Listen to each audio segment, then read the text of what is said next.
이번 주제는 슈미트 트리거입니다.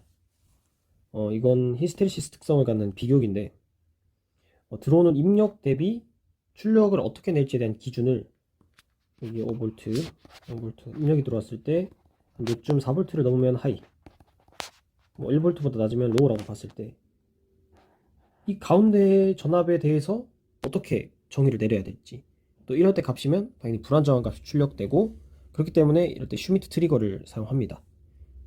히스테리시스 특성을 갖는 이유 또한, 만약에 기준이 하나면 당연히 이게 노이즈 가까이 이렇게 올라가면 여기 중간에 대해서는 하이로 하이로 하이로 하이, 이런 식으로 채터링이 발생하기 때문에 히스테리시스 특성을 갖는 또한 슈미트 트리거를 사용합니다. 심볼은 이렇게 생겼고, 이 들어온 V인의 이전 상태에 따라서 입력 전압의 기준을 다르게 둡니다.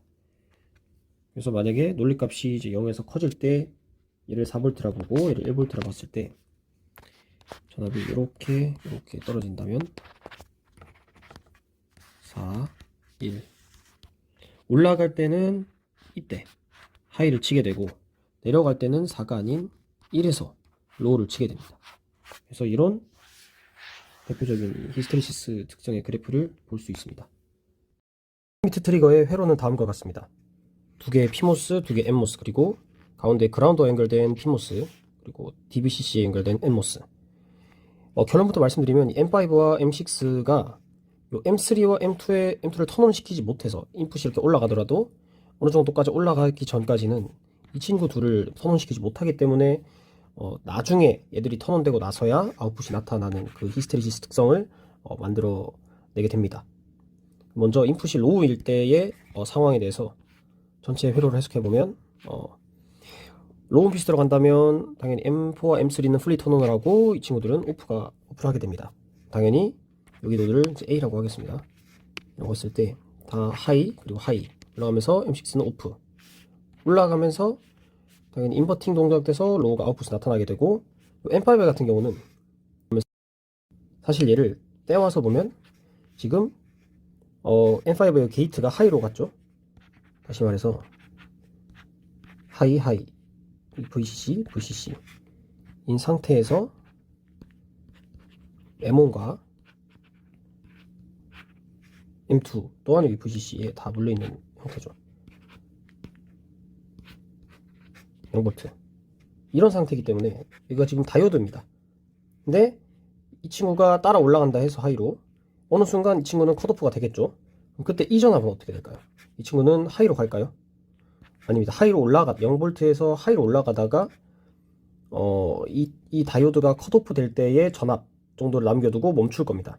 그게 이제 시뮬레이션 돌려보니까 3.8V 나오고, 그럼 그때는 이제 VGS가 1.2V쯤에서 컷오프 됐다는 말인데, 생각보다 큰 이유는 얘가 이제 3.8V 정도로 떠 있으니, 그리고 얘는 보통 최소 사이즈의 기본 NMOS 소자이기 때문에 여기 섭이 이제 그라운드에 물려 있으니까 바디 이펙트 효과 때문에 VGS가 굉장히 커져서 쪽이 한 3.8V 내지 4V 정도로 유지하고 있는 상태가 됩니다. 그럼 이 상황에서 인풋에 Vin을 이렇게 천천히 증가시켜서 5V까지 인가를 하게 되면 어떤 일 때문에 어느 순간에 이렇게 히스테리시스가 생겨나게 되는지 한번 보겠습니다. 그럼 인풋 로우인 상태였다가 얘를 올리는 중간 한 2V쯤 왔을 때를 예시로 들겠습니다. 인풋이 2V라면 여긴 2V고 이쪽은 3V일 겁니다. 그러면 여전히 하이인 상태일 거고, 여기서 아까 이 친구를 잠깐 떼오면 다이오드라고 말했던 거 있죠.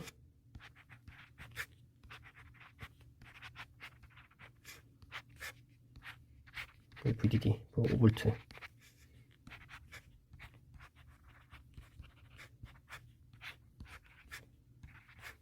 여기가 지금 3.8V인데 2V, 그럼 2V에서 이 친구는 2V가 벌어져서 액티브 동작을 하고자 할 거고, 이 친구는 VGS가 지금 반대로 얘가 더 높으니까 컷오프 상태일 겁니다. 즉 이 그림이라는 거죠. 그럼 얘가 2V의 전류를 흘리게 된다면 이 친구 또한 2V가 벌려지겠죠. 물론 RO의 영향은 이제 무시한 채로 가볍게만 해석을 하자면 R형이랑 따지면 좀 다르겠죠. 근데 일단 2V라 보고, 그럼 여기서 얘가 친구가 지금 2V가 벌려져 있으니 3V고 얘는 여전히 위에 있는 친구는 컷오프인 상태일 겁니다. 근데 여기서 인풋을 2V가 아닌 4V까지 올라왔다고 치면 이제 여기 있던 이 모스펫이 여기에 4V가 걸리게 되는 거죠. 그럼 이 친구는 더욱더 벌어지려고 할 거고, 대신 여기가 더 벌어지니까 뭐 3V, 2V 이렇게 내려오려고 할 겁니다. 그러면 이제서야 이 친구가 턴온할 수 있는 여건이 발생하는 거죠.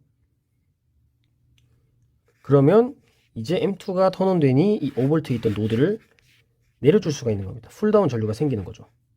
여기서 위의 상태는 4V니 1V, 그러면 VGS가 1V 벌어져 있던 친구에게 여기 5V였죠. 밑에가 컷오프였으니 트라이오드 된 상태에서 갑자기 4V만큼 찢어진 이 VGS를 갖고 있는 NMOS를 연결해 줌으로써 풀다운을 만들어 줌으로써 쭉 떨어지게 됩니다. 여기 A 노드가. 그래서 이제서야 이 하이가 로우로 떨어지게 되고, 로우로 떨어지니 아웃풋은 하이로 올라가게 되는 겁니다. 즉 4V쯤에 와서야 인풋은 올라가고 있었지만 아웃풋이 이제서야 증가를 하는 거죠. 이렇게 해서 VTH를 만들어냈습니다. 이번에는 하이인 상황, 하이에서 로우로 가는 상황에 대해서 따져보겠습니다. 먼저 하이가 계속 유지되고 있는 상태의 회로 내 상황은 하이니까 이제 밑에가 턴온되고 밑에가 트라이오드 되고 위에가 컷오프 돼서 로우로 떨어질 겁니다. 그리고 인버터로 인해서 하이로 나오겠죠. 이때 얘가 하이에서 5V에서 이제 한 4V쯤 갔을 때는 이 친구가 1V죠. 여기가 여기는 4V. 그럼 1V여도 여전히 여기는 아까 3.8V 얘기했던 것처럼 여기도 뭐 대충 1V 드랍이라면 로우에서 1V 업, 1V를 갖고 있습니다. 여기 4V인 상태보다 당연히 1V 턴온할 수가 없죠. 근데 얘가 점점점 내려가다 보니 어느 순간 한 1V쯤 돼서야 이 친구도 이제 턴온했고, 그 이후 M3 또한 같이 턴온되면서 모두 턴온되어 이 로우를 풀업 시킬 수 있는 풀업 전류가 발생하는 거죠. 그래서 M3가 턴온되면서 이 노드가 하이가 올라가면서 아웃풋이 로우로 떨어지게 됩니다. 그냥 방금 전과 했던 거랑 반대죠. 그래서 결국 이게 하이 로우로 떨어질 때 이쯤 내려서 와서야 한 1V까지 내려와야 이게 로우로 아웃풋이 로우로 떨어질 겁니다. 그래서 결과적으로는 이런 아웃풋을 가질 수 있는 거죠.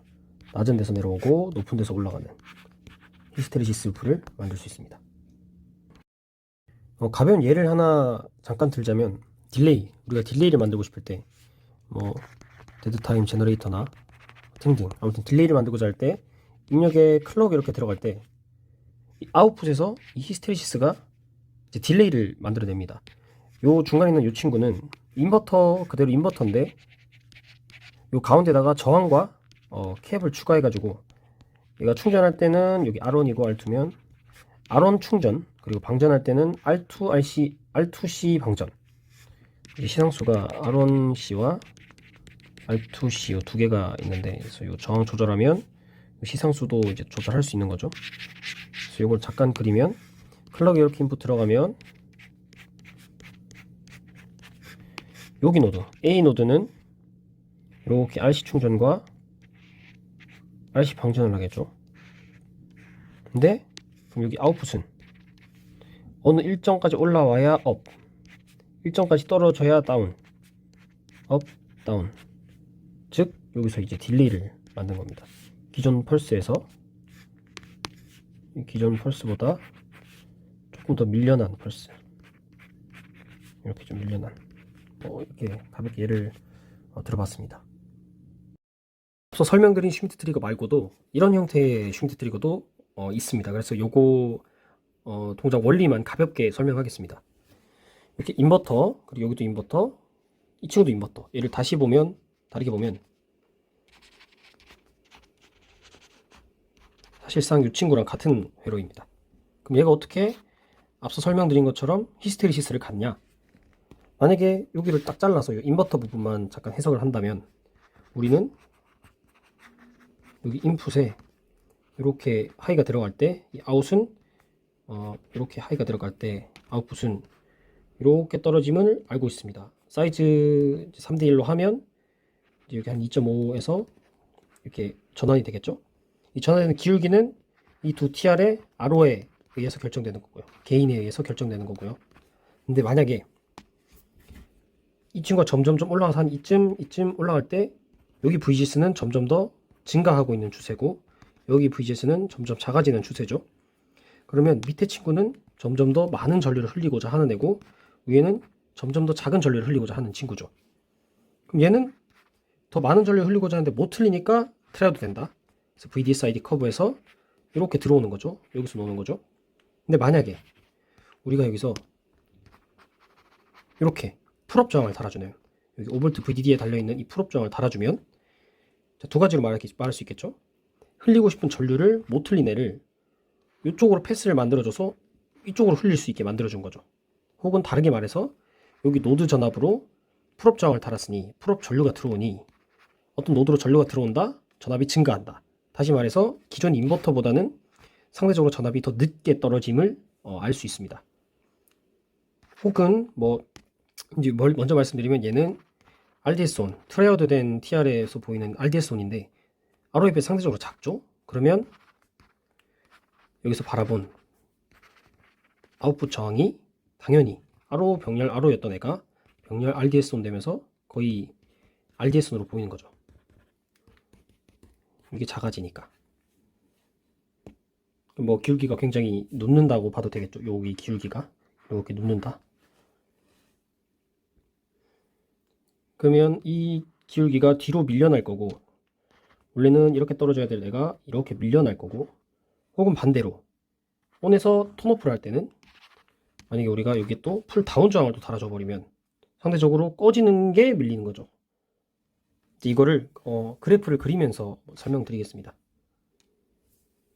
그러면 먼저 인풋이 증가하고 있을 때 1번, 떨어질 때를 2번이라 해서 1번부터 설명을 드리겠습니다. 최초에 여기가 로우 상태, 여기 로우죠. 요때 로우일 때는 인버터 하이, 또 하나 인버터 로우. 위에 있는 피모스, 엠모스입니다. 피모스가 풀리 턴온이 돼 있고 이 친구는 트라이오드, 이 친구는 컷오프가 돼 있을 겁니다. 그래서 얘를 다시 그리면 이렇게도 볼 수가 있는 거죠. 근데 이 상태에서 로우에서 하이로 증가를 한다면 우리는 아까 말했듯이 얘에 의해서 이 풀업 저항에 의해서 상대적으로 개인이 이렇게 커진 게 아니라 누워진댔죠. 쭉 이 저항 드랍을 따라서 전압이 떨어질 겁니다. 그러다가 이 친구가 2.5V 밑으로 내려가는 순간 이제는 이 인버터가 작동을 하죠. 그 인버터의 아웃에는 얘가 다시 돌아서 이 피모스의 게이트로 다시 들어가게 되는데 2.5를 지나는 순간 이 친구는 하이에서 로우군요. 이렇게 하면 이렇게 팍 올라가겠죠. 이 뒤가. 그래서 바로 얘를 컷오프 시켜버립니다. 그리고 밑에 친구 있던 애를 바로 얘가 컷오프 되고 얘는 트라이도 돼서 다시 이렇게 보이겠죠. 이건 신경 쓰지 않더라도 얘가 내려가고 있던 애를 반대로 작용을 한 거죠. 그러니까 얘가 턴온 되는 순간, 인버터 작동하는 순간 이 내려가는 동작을 굉장히 많이 시키는 거죠. 엄청나게 풀다운을 시켜버리는 겁니다. 그러니까 이게 포지티브 피드백 작용을 하고 있는 겁니다. 2.5를 딱 넘어서는 순간, 그러니까 2.5V까지 여기 노드가 2.5V가 될 때까지는 RDS-on이 보이면서 딜레이 되는 식으로 전압이 떨어지다가 2.5V를 넘어서 인버터를 동작시키면 확 떨어뜨리는 겁니다. 그래서 내려가다가 여기서 확 떨어지는 거죠. 그러면 반대쪽은 애초에 처음부터 풀 다운 저항이 존재하다가 이게 반대로 2.5V 넘어서 역전되면 또 포지티브 피드백으로 이 전압이 올라가고 있는 거를 더 많이 확 시켜버리는 겁니다. 그래서 다시 이쪽에서는 처음엔 전압이 이렇게 올라가다가 이 순간 갑자기 확 증가하게 되는 거죠. 그러면 결국엔 얘는 이제 A 노드입니다. A 노드. 그러면 결과적으로 아웃풋은 이게 떨어지면 반대로 요때 하이가 친다는 뜻이겠죠. 얘는 요때 로우를 친다는 거겠죠. 그러니까 기존보다 딜레이된 곳에서 반전이 일어나게 됩니다. 그래서 슈미트 트리거 역할을 하고 히스테리시스도 갖는 상태입니다.